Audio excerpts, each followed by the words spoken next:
Niin, ennätysrundi +8 tällä hetkellä. Alkukierros meni ihan hyvin. Loppukierros meni huonommin ja ollaan tiputtu +8, mutta nyt jos heitää tästä par, niin se on ennätys. Kattokaa ja ihailkaa.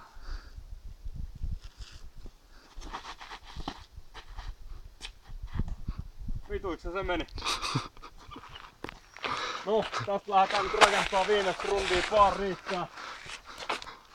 Par riittää ennätykseen. Tekee vaan tiukkaa, surkea aloitus. Lähdetään hakee todennäköisesti varmaan rystylähestymistä korin juureen.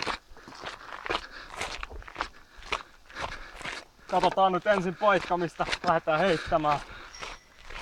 Jäikö pullat vaan vai tippuko maa?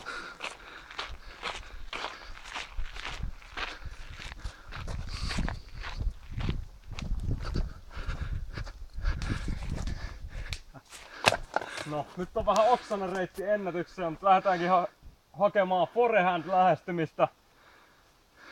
Kiekkona Innovan Champion Destroyer. Tuosta vasenta väylää suoraan kohti koria.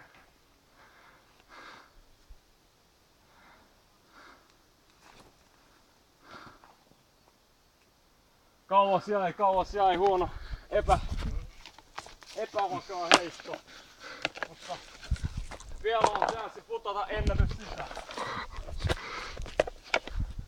Tuojakin pääsi matkaan, kun keräsi omat kiekat.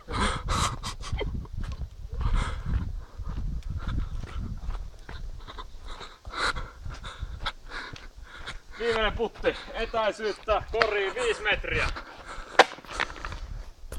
Tuleeko ennätys?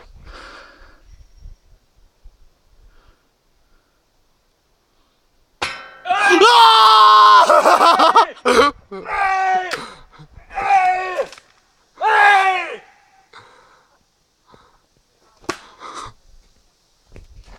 Miltä nyt tuntuu?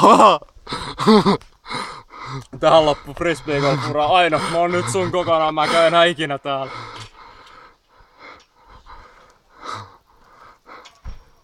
Joo.